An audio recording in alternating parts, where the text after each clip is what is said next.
Para una mejor comprensión de estas complejas funciones, pasaremos a definirlas, cada una dando a conocer su estado normal y patológico, así como su evaluación.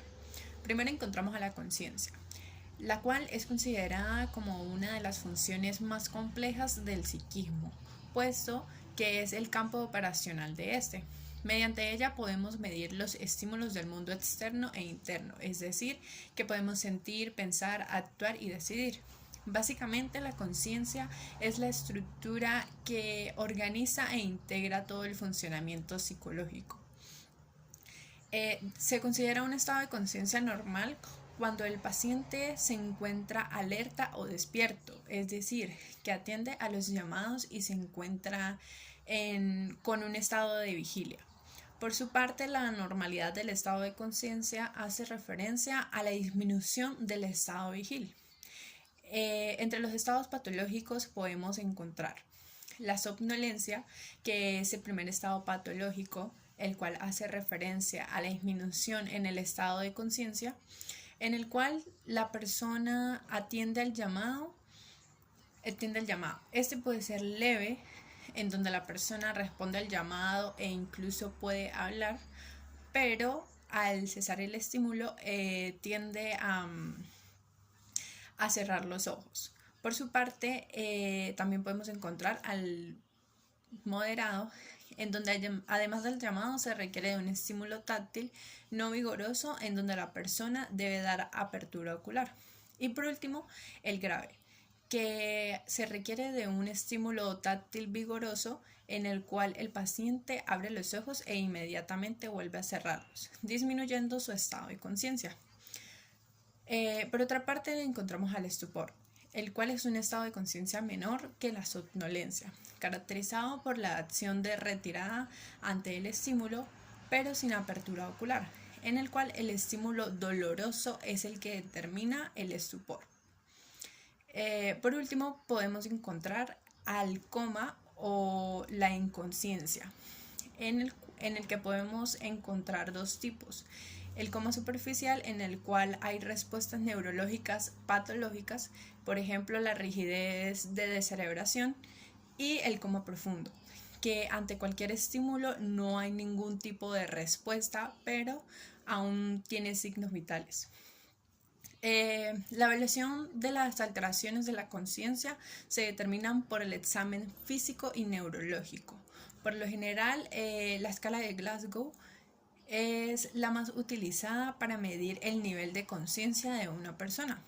Ahora, la siguiente función es la orientación, la cual nos permite conocer nuestra ubicación en las coordenadas de tiempo y espacio e identificarnos como yo unitario. Básicamente, la orientación, como se dijo anteriormente, se encuentra dividida en las orientaciones en el espacio y el tiempo, u orientación neuropsíquica, y en la orientación autopsíquica, que hace referencia a la orientación en persona. Por tanto, lo normal desde la perspectiva alopsíquica nos permite saber con claridad en dónde estamos ubicados en un determinado momento, identificando si es de día o de noche. Por su parte, desde la perspectiva autopsíquica, la normalidad se determina por el saber quién soy yo. Con respecto a lo patológico, en la alteración alopsíquica, el paciente se le haría imposible determinar en qué sitio se encuentra o reconocer su entorno, así como saber la fecha exacta. Ahora, con respecto a la alteración autopsíquica, la persona no recuerda su nombre ni dónde nació, o en algunos casos podría decir que es otra persona, presentando episodios delirantes que afectan esta función.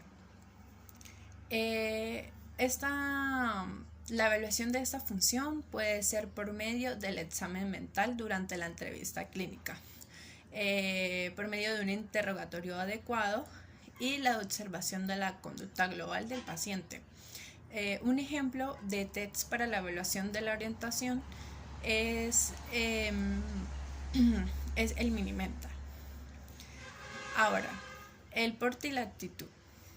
El porte básicamente hace referencia al aspecto del paciente, es decir, la manera en que se viste, su higiene, que por lo general sigue unos patrones. En esta función se toma en cuenta como su complexión física, la edad, definiendo si su edad cronológica es congruente con la que aparenta, así como la higiene y el vestido. Con respecto a la actitud, esta se considera como el grado de colaboración, el modo en el que se desenvuelve en la entrevista. Por lo general, desde esa perspectiva del porte o aspecto, lo normal sería que la persona vista de manera adecuada, que su higiene sea la adecuada, que su edad sea compatible con su edad cronológica, sea compatible con la que aparenta, que se muestre aseado, así como que la actitud sea colaboradora y congruente. Sin embargo, desde la perspectiva de lo normal, se estaría haciendo referencia a una persona dejada, sin higiene, mal vestida, con actitudes amenazantes que se encuentran a la defensiva, los cuales son signos de una posible patología o problema. Estas funciones se evalúan en el examen mental durante la entrevista clínica por medio de la observación. Ahora la psicomotricidad. Es la función con una capacidad de múltiples matices, la cual varía desde el movimiento reflejo hasta el movimiento organizado y activamente dirigido, siendo en ambos casos clave para la supervivencia. Asimismo, el desarrollo de esta función permite la adquisición de un conjunto de habilidades que facilitan la comunicación y la futura vida en relación. La psicomotricidad se estudia en dos momentos. Primero, la conación, que consiste en el esfuerzo mental por el que pensamos un movimiento, es decir, el deseo de hacer un movimiento. Y segundo, la ejecución, que es la conversión de la conación en actos motores, es decir, en acción.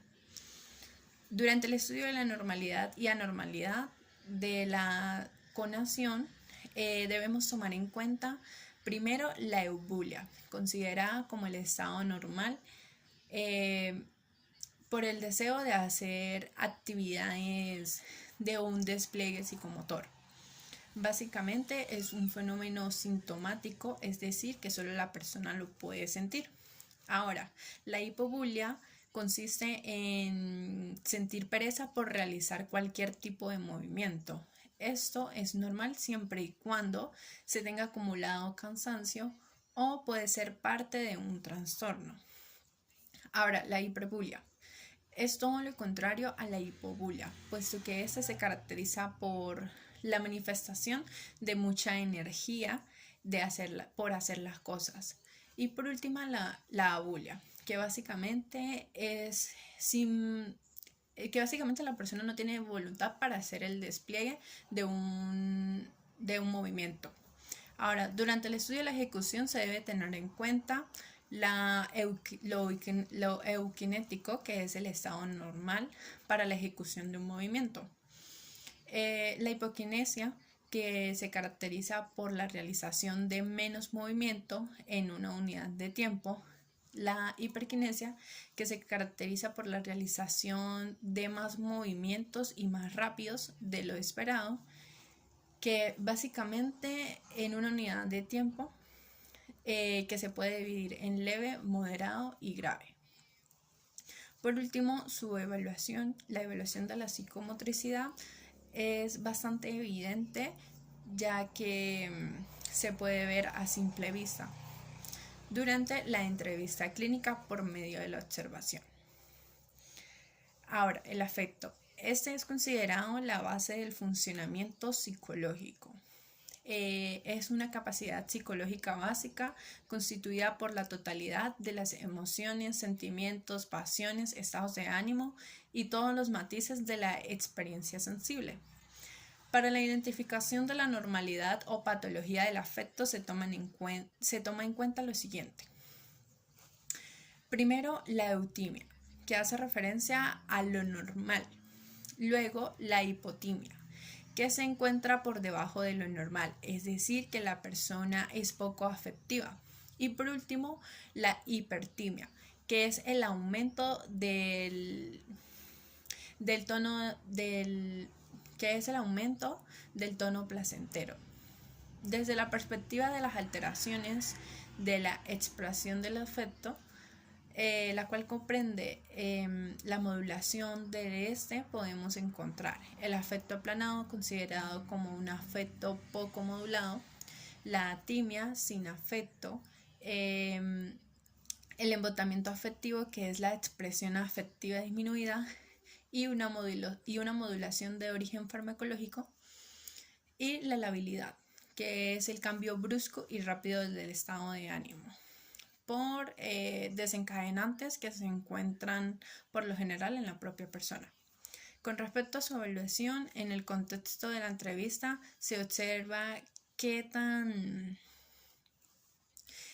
calmado o ansioso se encuentra el paciente, qué tanto logra expresarse emocionalmente y qué concordante es su respuesta con las preguntas que se plantean. Ahora la sensopercepción. Este es el proceso por el cual el estímulo se transmite de forma codificada a áreas específicas del sistema nervioso central, que reciben la señal, la traducen, procesan y seleccionan una respuesta. La anormalidad de estas funciones se caracteriza por lo general en nuestra mente, por la conciencia de los objetos, tanto internos como externos, los cuales son captados por los sistemas sensoriales. Por su parte, la alteración en la visión, gusto, olfato, tacto y audición producen limitaciones en esta función, tales como las alucinaciones, caracterizadas por ser una percepción sin objeto, cuya proyección es ubicada en el espacio exterior del sujeto, el cual no tiene conciencia de lo anormal de dicha percepción. Y la ilusión, caracterizada por ser una deformación o falsificación de una percepción real, en la cual el sujeto puede corregir a voluntad o por experiencia el error de percepción. Ahora, con respecto al juicio, es la capacidad psicológica de adecuarse al principio de realidad y a partir de este emitir juicios de realidad concordantes. Es dependiente de las funciones de conciencia, abstracción, simbolización, y para su normal funcionamiento necesita que la función cognitiva, principalmente la función de inteligencia, funcione de manera correcta. Cuando el funcionamiento psicológico es normal, el juicio puede emitir razonamientos normales y se puede dar la crítica. Sin embargo, cuando el individuo no tiene buen juicio de realidad, se le dificulta su raciocinio, su facultad de comprensión, y se alteran la función adaptativa de la inteligencia. La alteración del juicio puede ser de forma transitoria durante una reacción emocional brusca e intensa, y su evaluación junto con la de la sensopercepción se basa en se puede evaluar por medio de la observación y la constatación de su conducta habitual. Ahora la atención. Es la función psicológica que permite focalizar, identificar y retener estímulos relevantes en el campo de conciencia. Es propia del estado de vigilia y depende del funcionamiento de la corteza cerebral, del sistema activador reticular ascendente y descendente. La atención es fundamental en los procesos de aprendizaje y en el funcionamiento adecuado de todas las funciones cognitivas.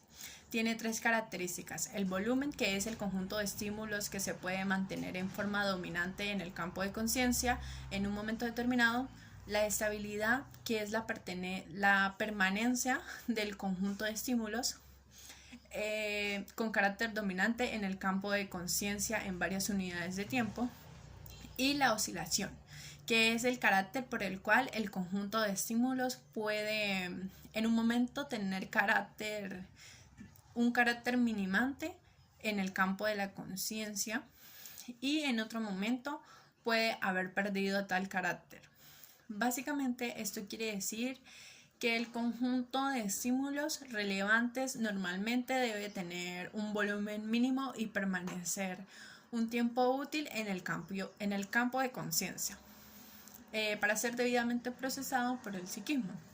Desde la perspectiva patológica, la atención se denomina generalmente como disprosexia en forma cuantitativa, en la cual puede haber alteraciones por defecto o exceso, en donde primero encontramos la hiperprosexia, que se considera la alteración por exceso, la cual inunda de estímulos la unidad de tiempo, perdiendo selectividad el impedimento de la percepción de estímulos determinados. Por su parte, la hiperprosexia es la alteración por defecto, en la que el sujeto parece desatento e incluso para estímulos relevantes o simplemente no puede fijar la atención en ellos por un tiempo significativo. Y la aprosexia, que es la pérdida de la función correspondiente a la desatención total.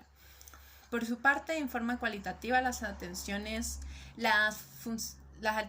la atención se adquieren a la pseudoprosexia, considerada como una falsa falta de atención detectables por un observador externo. Prácticamente lo que ocurre es que el sujeto está muy atento a una serie de estímulos principalmente internos y por lo que se muestra desatento a los estímulos externos relevantes. Su evaluación por lo general se da por el grado de atención en las condiciones habituales de la consulta. Se aprecia en la actitud del paciente durante esta, en los movimientos de la mirada, la postura corporal, en la concordancia de sus preguntas y respuestas y en el esfuerzo por mantener el hilo de la conversación o actividad. Además, por medio de la aplicación de pruebas que miden la capacidad de objetos percibidos, así como la evaluación por medio de listados numéricos, las letras o dibujos. Ahora, la memoria es la función psicológica que nos permite identificar, retener y evocar información. Básicamente, ella nos asegura la correcta ubicación del recuerdo, la distinción entre el pasado real y el pasado imaginario y nos da un marco de referencia para el futuro. Todo lo que hace el ser humano depende continuamente de la memoria y su función es básicamente sencilla, ya que consiste en grabar y evocar. Con respecto a lo patológico, la memoria puede presentar los siguientes trastornos. Primero, las anamnesias, que son la ausencia de recuerdos referidos a un momento determinado de la vida. Vacío del cual el sujeto tiene conciencia junto con la corteza de que son recuerdos que fueron guardados y se han perdido. Estas pueden ser de tipo anterogrado, es decir, una anamnesia general progresiva de fijación, por lo cual hay imposibilidad de evocar hechos recientes, conservando la capacidad de evocar los recuerdos antiguos. Ahora, desde el tipo retrógrada, la anamnesia general progresiva es de evocación, en la que hay dificultad de traer al presente el recuerdo de experiencias ya fijadas, conservadas y evocadas anteriormente. O mixta, que consiste en la anamnesia general progresiva global, en la que simultáneamente hay alteraciones en las memorias de fijación y evocación. Ahora, con respecto a su evaluación, en el contexto se puede hacer por medio de la entrevista, en la que el paciente o sus allegados frecuentan olvidos a través de la observación de aspectos de su vida cotidiana y sobre el regreso a tópicos ya explicados en el curso de la entrevista. Ahora, el pensamiento. Básicamente es la función más compleja y elaborada del psiquismo. Es la función que nos permite crear y comunicar ideas. El pensamiento es una función dependiente de la conciencia que nos permite acceder a los procesos cognitivos superiores de simbolización y conceptualización, saber y comprender. En esta función podemos encontrar la expresión del pensamiento, la cual es el lenguaje, que es un vehículo de comunicación y de expresión, como se dijo, del pensamiento y de las emociones. Se genera después de haber adquirido un pensamiento abstracto. Básicamente, el lenguaje es una función psicológica dependiente de la función de conciencia, que tiene como base varias estructuras cerebrales. Básicamente podemos decir que el lenguaje depende de la función del pensamiento.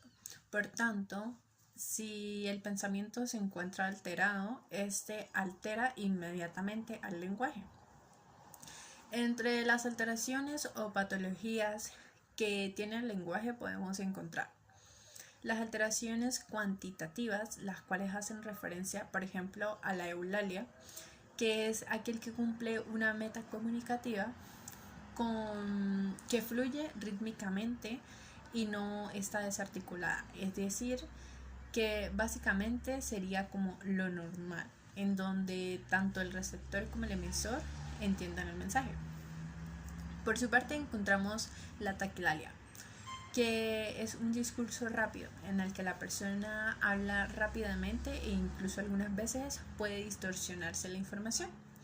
Ahora, la bradilalia es el discurso lento, que básicamente es todo lo contrario a la taquilalia. Por último, la presión del habla, que es un discurso difícil de interrumpir, o sea, es decir, que la persona habla y habla y habla y habla, y por más de que uno quiera interferir, uno no puede hacerlo. Ahora, con respecto a las alteraciones cualitativas, podemos encontrar al prolegio, que es un discurso en el que abundan detalles, en el que tantos detalles que da la persona se pierde el mensaje al que se quiere llegar. Por otra parte, encontramos a la circunstancialidad, que es el discurso que va por ramas, el cual se puede dar por fallas atencionales que producen una sensación laxa entre una idea y otra. Por lo general suele dividirse en la ideoideativa, en donde hay un tronco, es decir, que hay una asociación entre una idea y otra. Y esta asociación va de la última idea que se está dando y viene otra y así sucesivamente. O sea, son muchas ideas en una sola conversación. Y por lo general es el más clásico.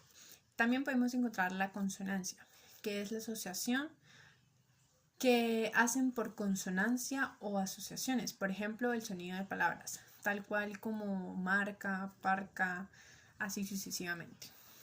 Por último, podemos encontrar los discursos inefectivos, que se dividen en acentesis, que es donde hay ideas, pero sin asociación. Es decir, por ejemplo, los niños están en el parque, me como una manzana, el mundo gira y así sucesivamente sigue dando frases que no tienen nada que ver una con la otra. Asimismo podemos encontrar el disgregado, que es una ensalada de palabras prácticamente. No hay ideas en el mensaje, pero aún hay palabras. Y por último, la gozalalia, que es aquel donde solo hay ruidos. Ahora, con respecto a lo normal y anormal del pensamiento, del curso del pensamiento, podemos encontrar la eusiquia, que es el curso normal del pensamiento. La bradisiquia, que es un curso lento en el que el pensamiento va lento y las ideas llegan pues lentamente.